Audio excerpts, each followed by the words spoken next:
it's 10 after. Let's settle in and get things started. Welcome to another edition of Csaaw. It's my pleasure to introduce Casey Carter, sometimes known as George Carter, master's student in the architecture school, here to give us a talk on deep time fidelity ideas and artifacts. Just a heads up for what's coming. Zed Berger will be presenting 2 weeks from now his work on trust. And then we have one more to round out the semester. This is Chris Miles. That's the first or second, I believe. And as usual, I'll just pass around this sheet. If you could just put your name on it so that you can track who's events, that would be great. With that, I'll turn it over to Casey. Okay, so thanks for coming. This is definitely a work in progress. It's a speculative investigation about the propagation of meaning through time, propelled forward through a dynamic relationship between humans and the artifacts they produce and collect or consume. So it's this idea that the elements of meaning are embodied both in our own practices and the ideas that we contain within ourselves, but they're also embodied in the objects around us. In fact, the two are mutually influential. So I'll just explain the model, some sort of background, some sort of motivation for the project, the structure of the model, and then the kind of elementary preliminary analysis of the model so far. So in 1993, Sandia National Labs published a report entitled Expert Judgment on Markers to Deter Inadvertent Human Intrusion into the Waste Isolation Pilot Plant. The Waste Isolation Pilot Plant is a nuclear waste disposal facility in southern New Mexico, the first of its kind where nuclear waste would be disposed deep underground, geologic disposal. And so there was this commission formed to speculate about, because nuclear waste remains lethally radioactive for like tens of thousands of years, even 100,000 years, we should have some sort of responsibility to future societies, future civilizations, in trying to communicate the danger of this particular site. So there was this panel that included historians, physicists, astronomers, anthropologists, linguists, architects, and engineers, and they were tasked with considering potential future societies and civilizations and potential means of communicating the simple message that only danger lies beneath this ground. The general problem was then how to send a message into the deep future through enduring artifacts and architecture. So these are images produced and included in the publication that just get at different strategies for monumentalizing the site, trying to think about a kind of architecture that, to whomever approaches it, it would suggest the fact that this was, through its form, would suggest that one should not enter or dig or whatever. So it was the discovery of this report that led me to begin contemplating the ways that agent-based modeling might generate some insight into this bizarre but ultimately pervasive problem of our contemporary condition, in which the environmental and material productions of our current state of civilization will extend further into the future than those of any prior civilization. And nuclear waste just happens to be a very powerful example of that. That we're generating this material that has that will far outlive our current civilization. So questions about the interrelations of artifacts and ideas, meaning, and social structures have been theorized by John Law and Bruno Latour through active network theory and material-semiotics. We see John Law here says, some materials last better than others and some travel better than others. Voices don't last long and they don't travel very far. The social ordering dependent on voice alone would be a very local affair. And Bruno Latour says, I'm going to define the social not as a special domain, a specific realm or particular sort of thing, but only as a very peculiar movement and reassociation and reassembling. So my goal isn't necessarily to formalize actor network theory or material semiotics in an agent-based model, but these are allied ideas, and they are influential in thinking about constructing an agent-based model. So this is the schematic diagram of the model, and I'll go through and explain it in broad strokes first, and then we'll look at the actual operations and structure of the model itself. So first, there are two general classes of things, of agents. There are humans, which are active, and then there are artifacts, which are relatively inert.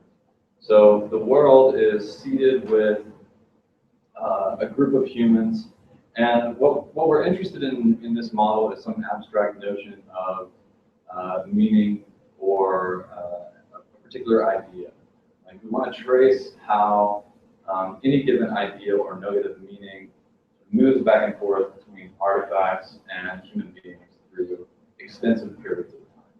So there's a parameter that I'm calling currently fidelity, and that is just meant to represent the extent to which any given human or any given artifact embodies a particular idea. So some humans understand certain ideas much better than other humans, right? Some people have a more complete understanding of certain ideas than others, and likewise, certain artifacts embody much more knowledge than other artifacts, or more completely embody a particular idea than another idea. So the world is seeded with a group of humans. The darkness of the line here is meant to represent the fact that there are variable fidelities, so there's a random distribution of fidelity. So whatever the idea or the meaning is irrelevant. Just the fact that there's a series of humans, and some of them know this thing better than others. And then the next step, and there's also an empty world of artifacts at the beginning.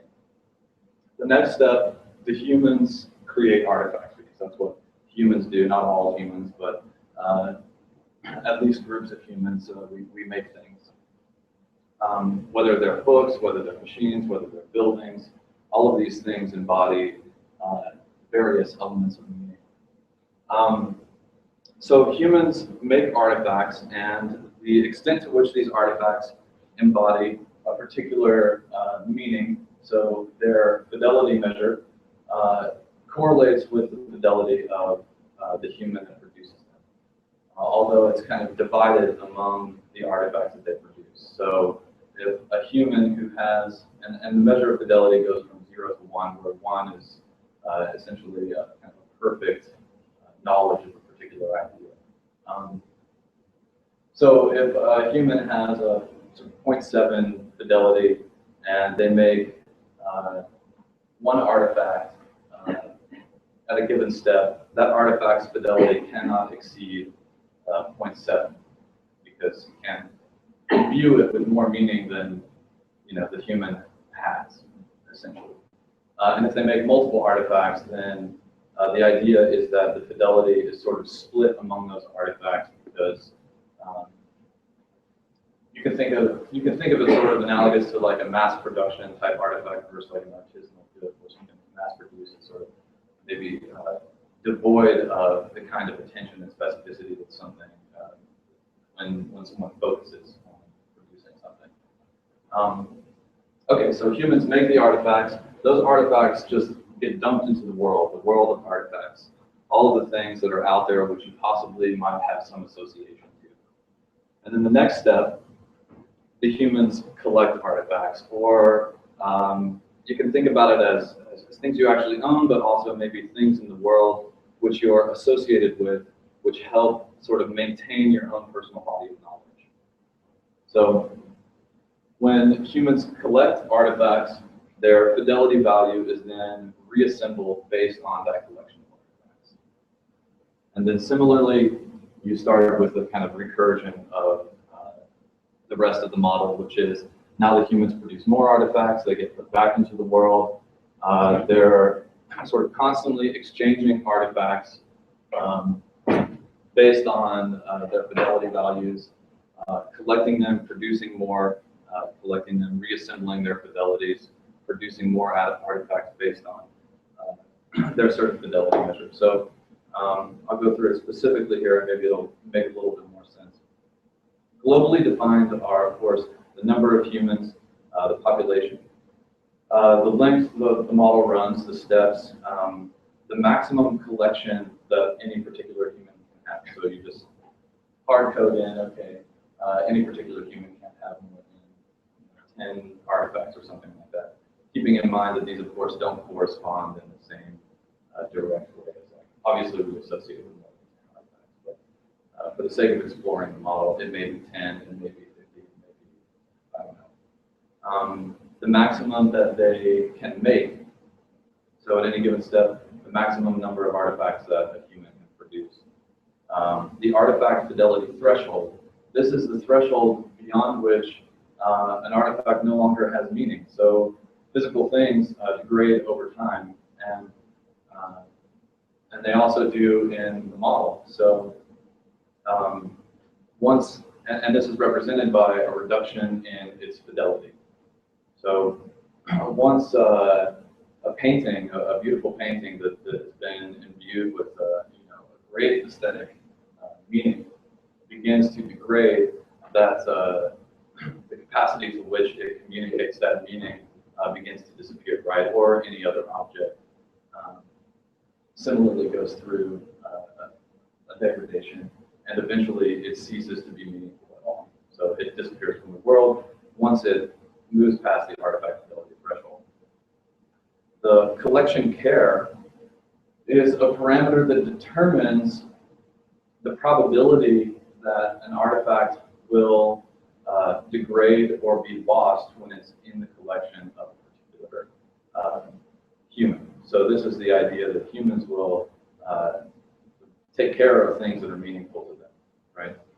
But artifacts that are just out in the world that aren't associated with any particular human actor don't have any direct care. And then the chance lost is similarly the chance that an artifact will be lost from a human's collection, or that an association will be severed, because that's a possibility. Okay, so then there are the humans, there are the artifacts. Humans make artifacts, they collect artifacts, they assemble their fidelities, as I discussed, as a result of the artifacts in their collection, and then they discard artifacts.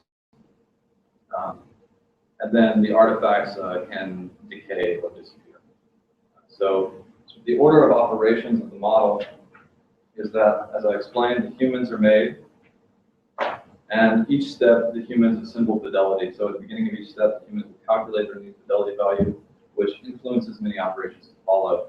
A human's fidelity is the sum of the fidelities of the artifacts in the human's collection, unless the sum is greater than 1, in which case the fidelity of the human is set to 1, because you can't have more than perfect knowledge or understanding of some element. Then they make artifacts. Each human is randomly assigned a maximum number of artifacts that can be made at any step. The human is assumed to be rarely capable of imbuing the total set of artifacts with its peak fidelity. That is to say, the quality of the artifacts made is assumed to decline with the production of more artifacts. This is what I was discussing just a minute ago.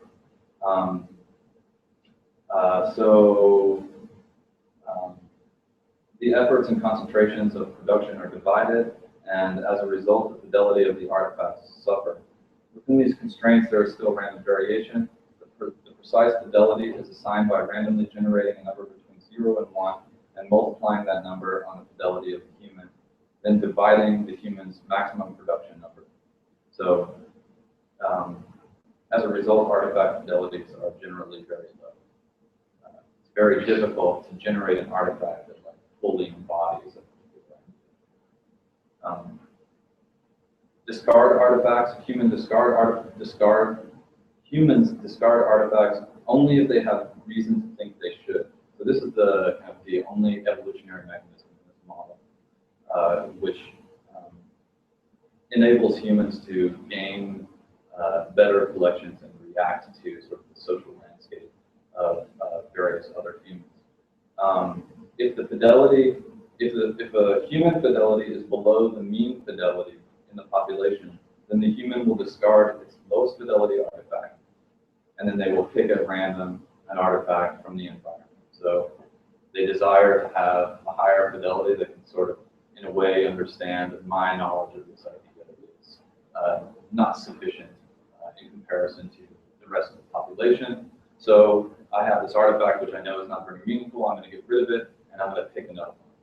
And it may be lower or maybe higher, but if it's higher, then now I have another artifact which is the lowest, and that'll be the one that's discarded. And a similar process can happen until your collection becomes more and more meaningful in a sense.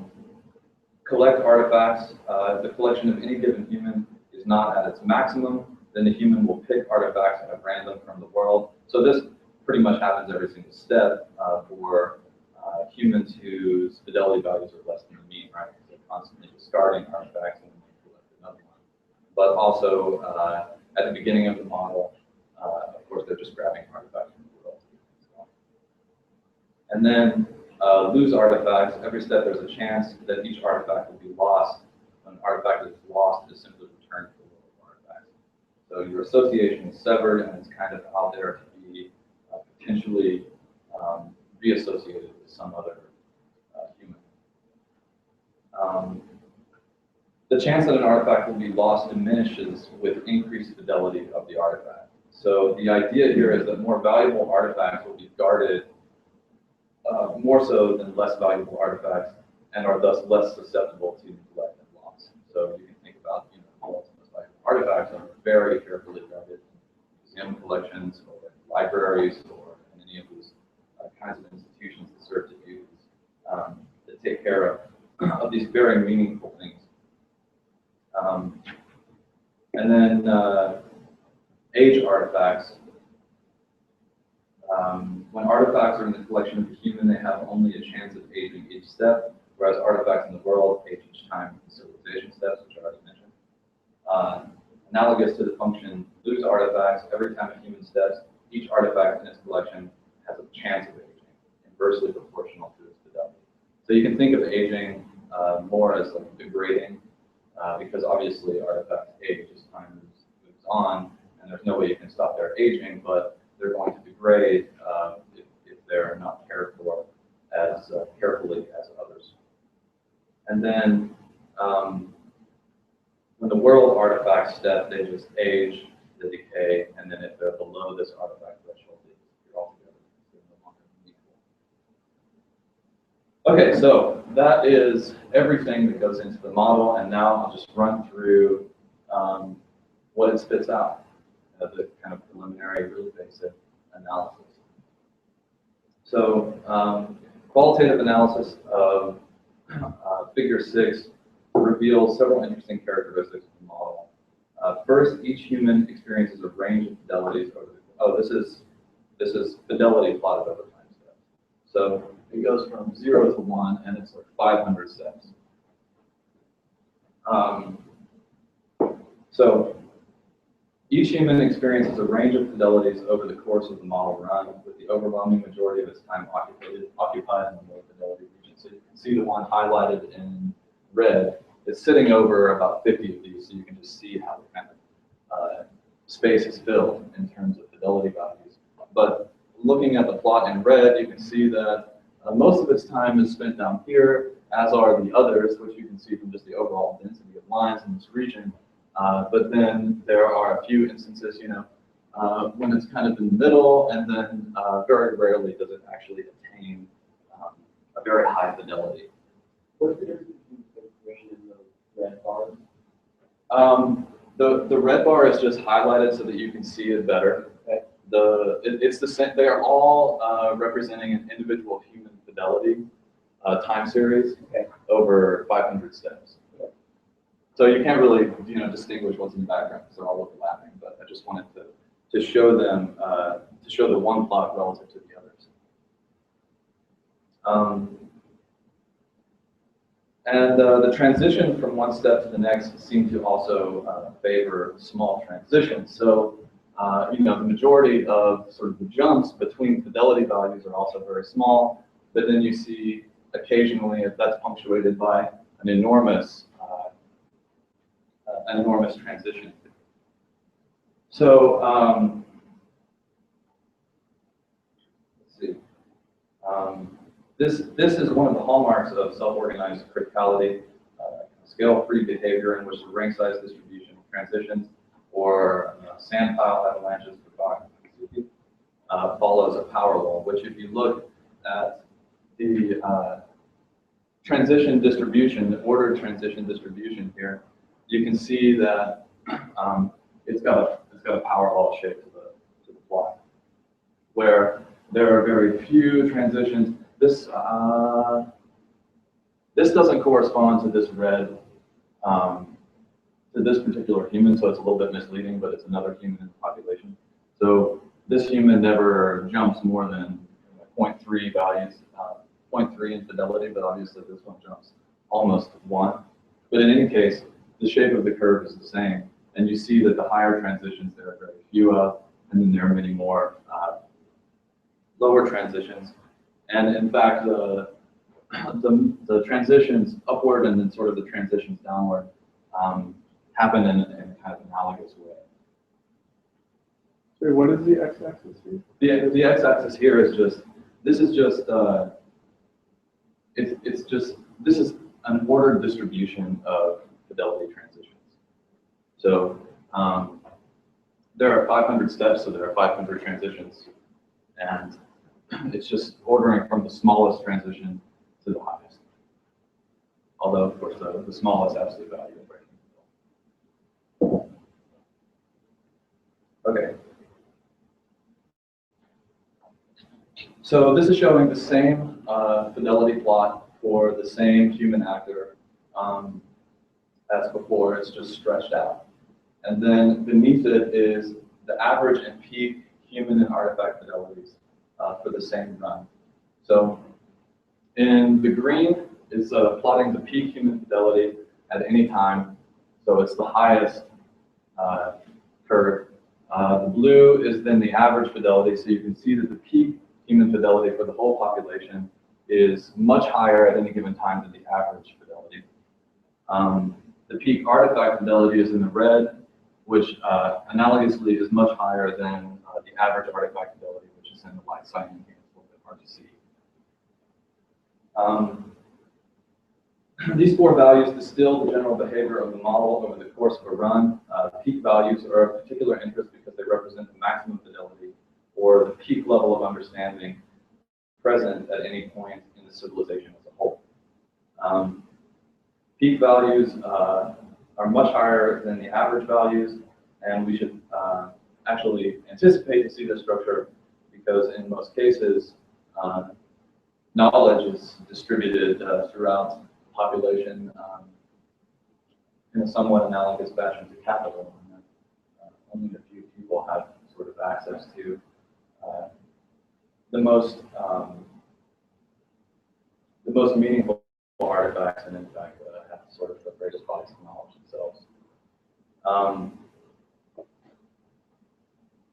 The peak artifact fidelity plateaus seem to heavily influence only one human at a time. So you can see that the red line here, they plateau, whereas the peak human fidelities don't, because they're sort of constantly exchanging these artifacts, right?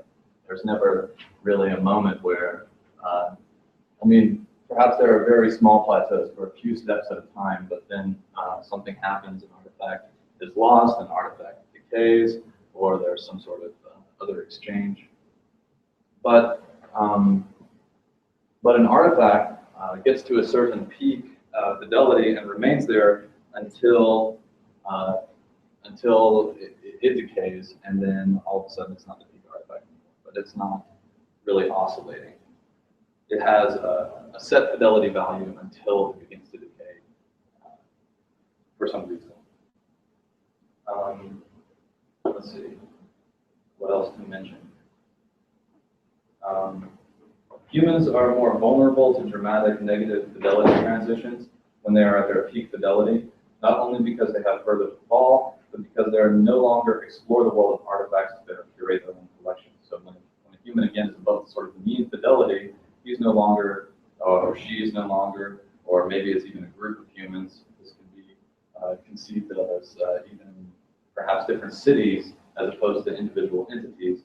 But in any case, they're no longer sort of searching the world motivated by their sort of insufficient fidelity as compared to the rest of the population. Okay, so this is looking at the transitions again from means and peaks. So the characteristic shape of the plots is not unlike those of individual human fidelities. When the fidelity transitions are plotted for the peak human fidelity, average human fidelity, peak artifact fidelity, and average artifact fidelity. So this is peak fidelity transitions for humans, average fidelity transitions for humans, peak fidelity transitions for artifacts, average fidelity transitions for artifacts. So one interesting thing is you can see that in this plot, the peak fidelity transitions, there's a large region where the transition is 0, and that corresponds to these plateaus, right? From step to step, the peak fidelity of the artifact isn't changing. Yeah, so they have the same general structure. We see that both the averages and the peaks also tend to exhibit a kind of parallel distribution.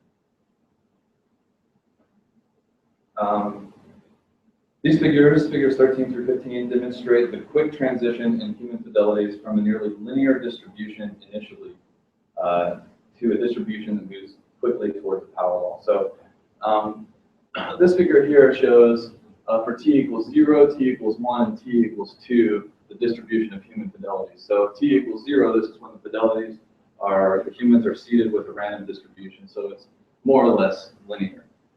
And that there are about the same numbers of humans who have low fidelities as have high fidelities. And this is just a consequence of the way that I kind of decided to start the model. But as soon as they start producing artifacts and then recollecting them, and sort of reassembling their own fidelity values, you see it moving toward a power law distribution. So here is a human fidelity distribution for t equals 3, 4, and 5. Already it's getting pretty distinct.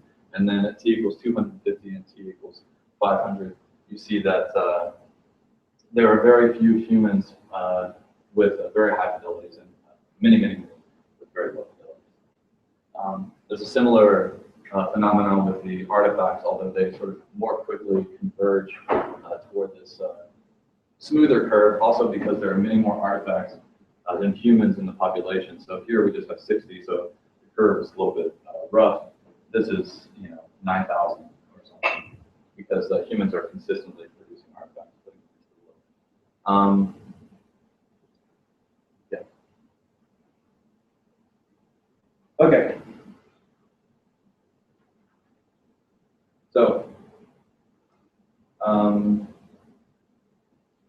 So now we're going to look at kind of what happens when we vary some of these parameters.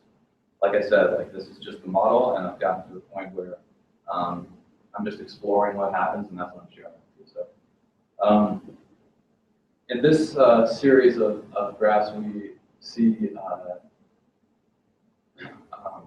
a population of 10 humans over 500 steps, and we vary the maximum collection that they can be associated with, maximum number of artifacts that they can be associated with, to see what happens. And it's pretty obvious. We can see that there's a steady correspondence of higher human fidelities with larger collections, because as you can associate with more artifacts, you can build a greater body of knowledge yourself. So you see that the fidelities in general increase with larger artifact collections. This is looking at the what occurs in these peaks and means for the similar change, max collection of 10, 20, and then 30 with a population of 100 and over 500 steps. So we see that the collection sizes rise.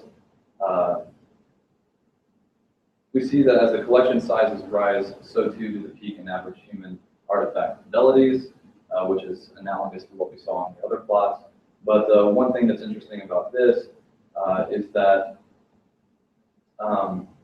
as the collection size increases, the peak human fidelity and the average human fidelity diverge from their otherwise very close correspondence with the same measures of artifact fidelity. So as the collection size gets higher, here the peak artifact fidelity starts to diverge from the peak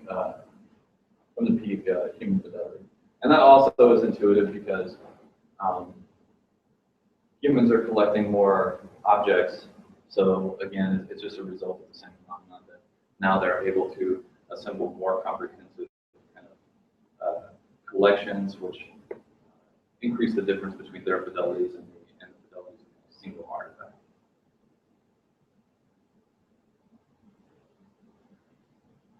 Okay, so here again, we're going to look at the means and peaks for varying the maximum number of artifacts that any human can make.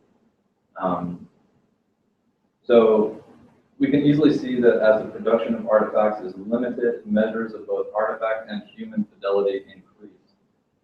This is also an intuitive result given the way that the artifact fidelities are assigned.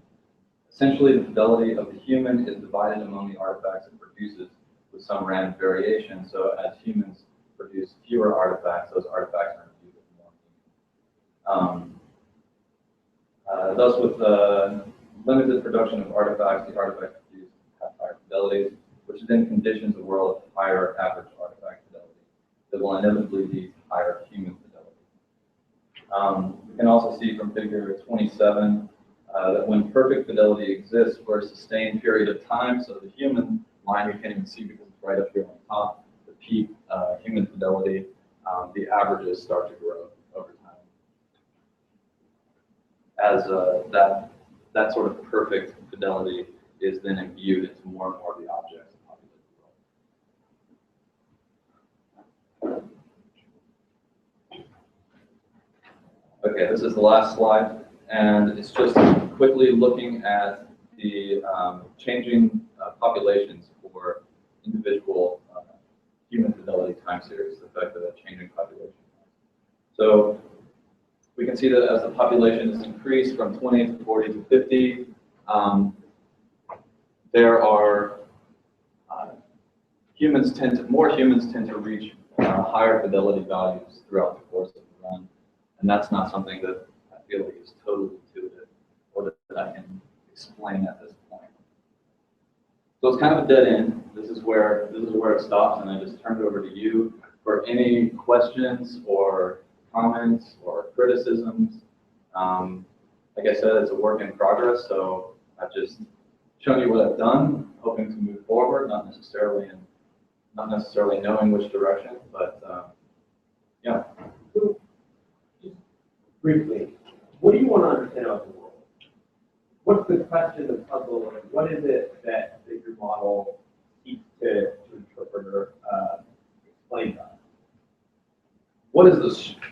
I mean, maybe it's answerable, maybe it's not. But what are the dynamics of the way meaning moves back and forth between human actors and the objects they produce, which are then representations of the meaning embodied in those actors. So the fact that So there's some reciprocity, some feedback between humans and the objects that they produce. Okay, that's helpful. And so, if you're like, is there a case in mind? Is there like some relationship between humans and objects, and have in mind that anchors your intuition, or that kind of cash out your intuition for like those of you that like don't have the kind of familiarity with like the cases or the images that you might have in mind. Yeah. Well, I guess it's like humans in a chair, right? There are lots of chairs in the world. There are lots of different kinds of chairs. What constitutes a chair? Well, certain chairs like those designed by Charles and Ray Eames or Mies van der Rohe, mid-century, really embody an attitude towards the aesthetics of the kind of technological modernity and and they are much better representations of kind of the attitudes and the ideologies of modernism than other chairs. Likewise, a chair with like a sort of classic school desk where it's got a very particular arrangement and has disciplines the body in a very particular way. There's knowledge like embedded in that artifact about how a body should be disciplined to kind of interact in a particular social context. So it's a very general statement, but then there are also like a stool might not have that same kind of specificity, right? It might not carry as much meaning relative to a certain set of values, or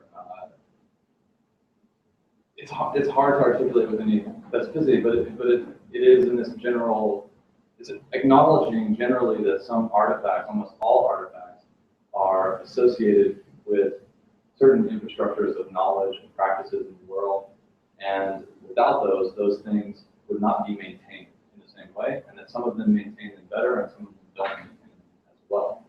So what do you learn from your model? You have some kind of intuitions about the way that humans and objects interact with one another. Like, what is the point you extract from your results? You're like, oh yeah, that makes sense. Or I'm confused about that. Well, I guess that's what I'm looking for. It's like, what is it that I can learn from this model? What directions can I take it in order to learn something? But one of the what I consider to be a kind of preliminary success of the model is the fact that it tends to generate, and this may just, I mean, I don't know what the significance of this is, but it generates these power law distributions, both in terms of kind of the individual fidelities, which is to say that many people in the world don't know so much, many objects in the world don't embody so much knowledge, but then a few of them do, right? And then likewise, these transition events, which could be interpreted to correspond to over longer periods of time, things like evolving into a dark ages or kind of emerging into an enlightenment era. Architecture. Yeah. I mean, yeah, the Industrial Revolution, the Enlightenment, the Internet, the fact that like there are these very few punctuated moments that like elevate to a higher like peak fidelity and then they're dropping. And they tend to follow this similar sort of characteristics of self-organized criticality, which has been studied in relation to the biological and social evolution. So the fact that it has that resonance, I think, is maybe at least a minor success so far. Yeah. So I don't understand why the mass production of things was meaning. So maybe you could spend a bit more on that, because around this, our definitions of artifacts or of meaning might differ. But I'm thinking you force me to think of Andy Warhol, right? Yeah. And all the coats or all the candles, and I think that we have a lot of Coke bottles surveyed by Coke, and it's very meaningful for very meaningful for capitalist society, right? For the ruling ideology right now. Definitely. And we have a lot of money, and money is safeguarded in banks, right? And money is produced in mass, and it's also very meaningful. So I don't see why it is producing in mass. It's gonna take away the meaning. Right. But maybe I'm thinking these things as artifacts there, no? Or maybe Yeah, I'm thinking of meaning in a different I way. think they maybe have a very flexible. They're very flexible entities. But yeah, I see what you're saying. But also, if you think about like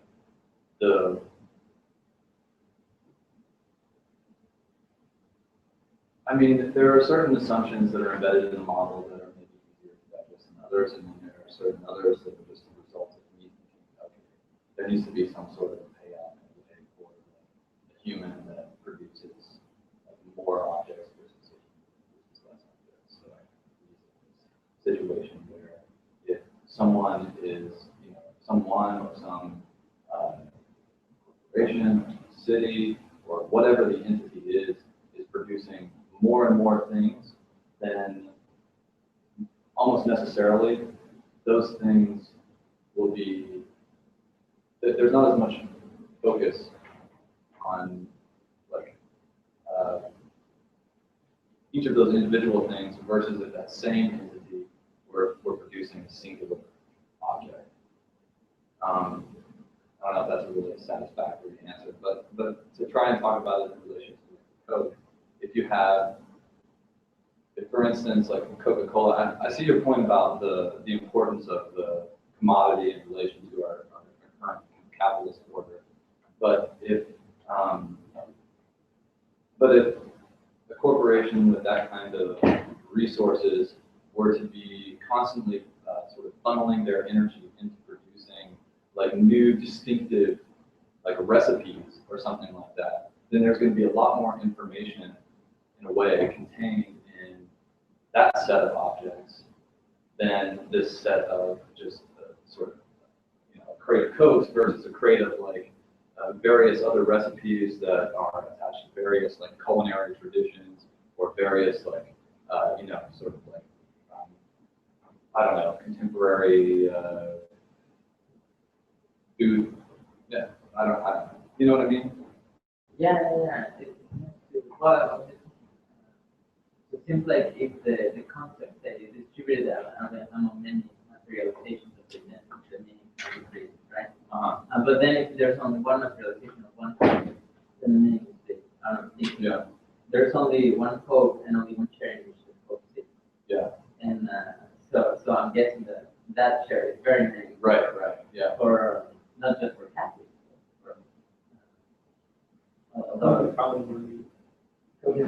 Yeah, probably so. I think Tanya. Yeah, so we talked a little bit about this in terms of material-semiotics.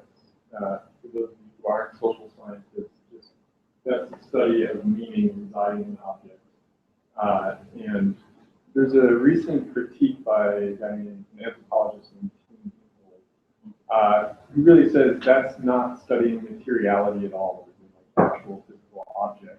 It's just another way in which cultural meanings are moved around in groups of people. And starting to think about this again, actually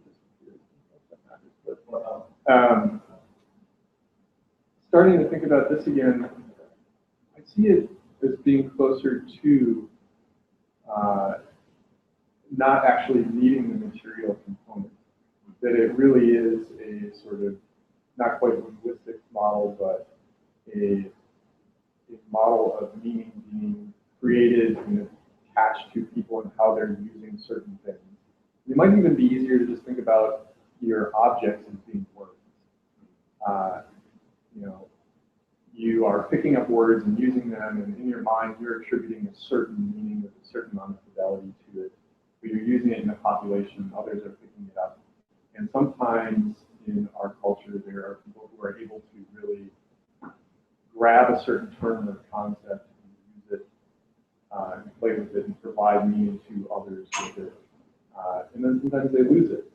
But that happens relatively infrequently, which is something that your model is showing. I think that's what we would expect. But I guess I'm just wondering if you really even need to be thinking about objects, or if that's actually hindering it to a certain degree. I mean, I know that that's what you're interested in as an architect, but if you sort of foreground that negotiation of meaning with group, this model seems to lend itself better to that. Yeah, I mean, I think I am invested in the role of objects because of the fact that there is that, in the model, there's that world of artifacts that are more or less inert, but then as a result of some sort of association that gets made with one of those objects that's just sort of sitting in the world, there's now like, that has an influence on the world of ideas and the way that these two things are sort of separate and interrelated. Like, I mean, you can think about, you know, some sort of, I mean, it's a fantastical scenario, but, you know, if our civilization devolves completely and a new civilization emerges and there's some sort of future archaeological excavation where this wealth of knowledge is uncovered, I'm sort of interested in that. And that's something that this model is trying to explore, is the fact that, like, in a way, that information can be dormant in artifacts, but it can be recuperated. And the fact that, like, ideas are constantly held in place by the way that they're embodied in artifacts and everyday, interactions.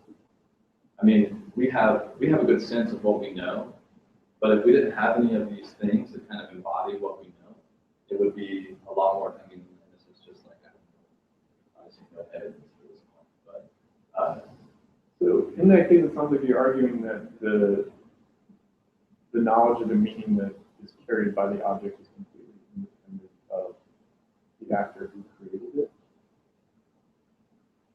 Or would you not argue that?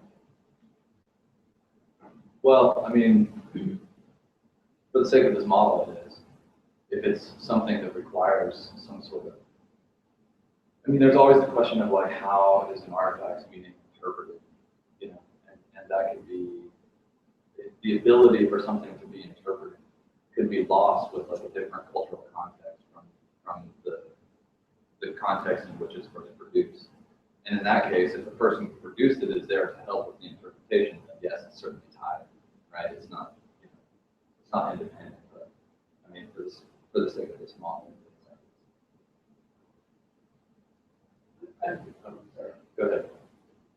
Follow up. I keep thinking of, like, from the social side, the role of institutions and the idea that you could have institutions of fidelity capture an important, because you suggested that, like capital, there are mechanisms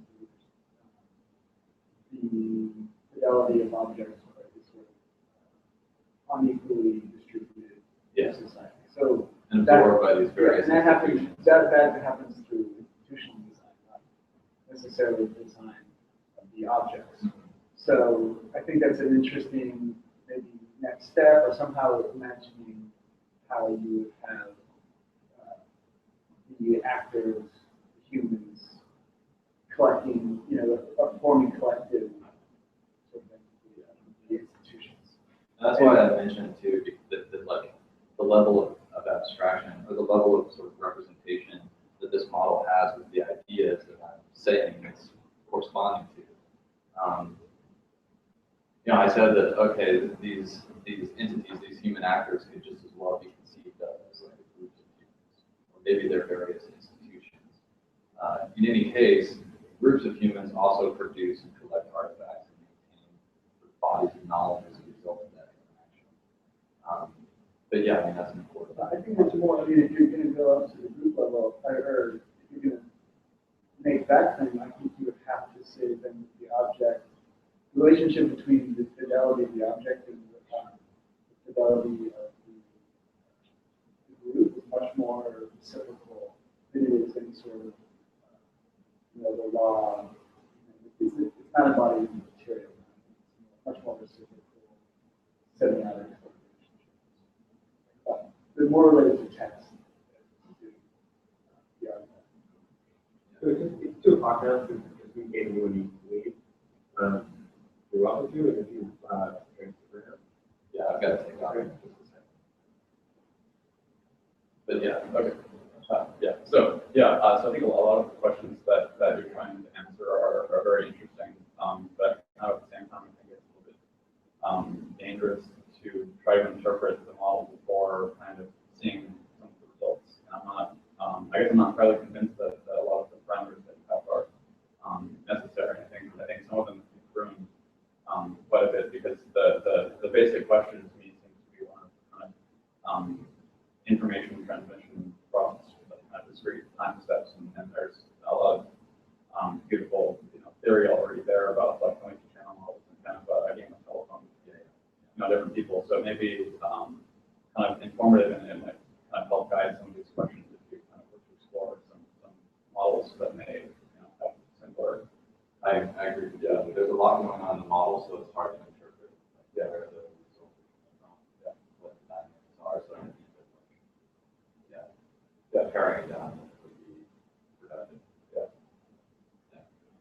you done any analysis as far as like, let's say I have an idea at time 0 and I want that idea to have as much presence at time 500 as possible, given different like fidelity to number of copies, kind of trade-offs? Have you found out different like optimal fidelity levels for ensuring the present or the persistence of meaning over periods of time?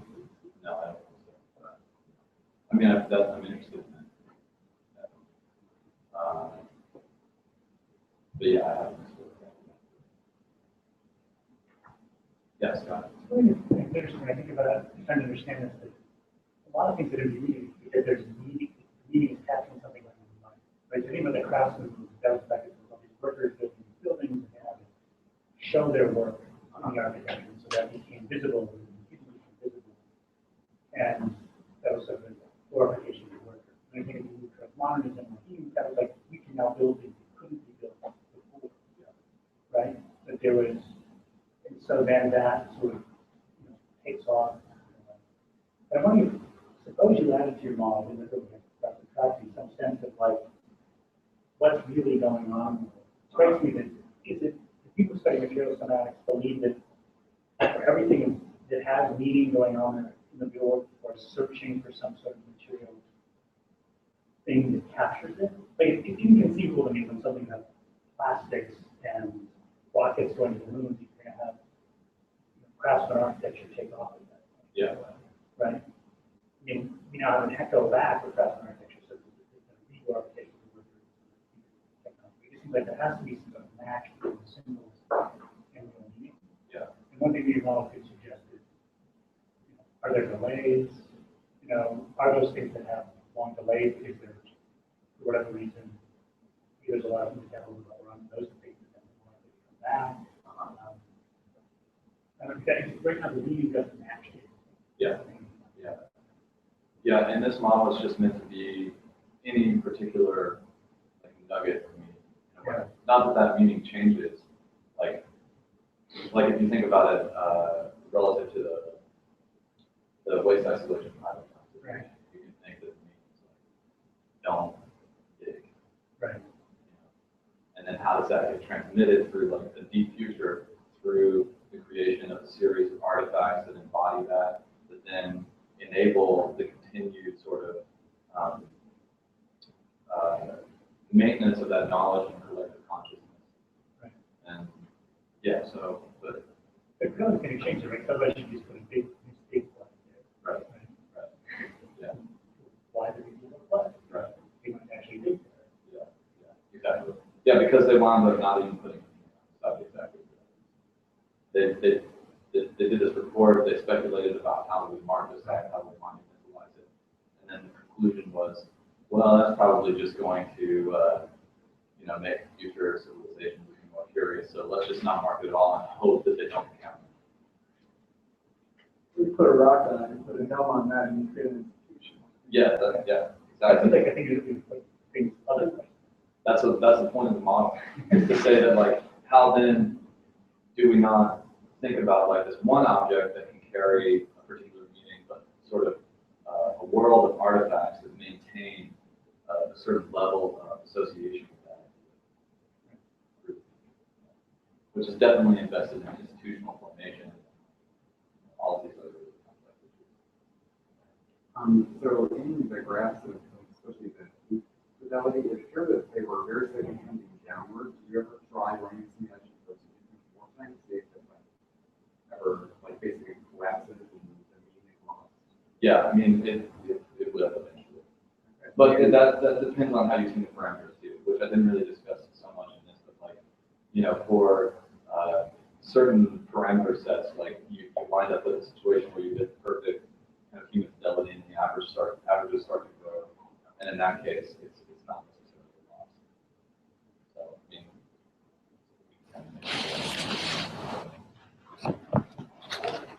okay. Thank you. You need to leave? Thanks, everybody. Yeah. Yeah. Thank you, Casey.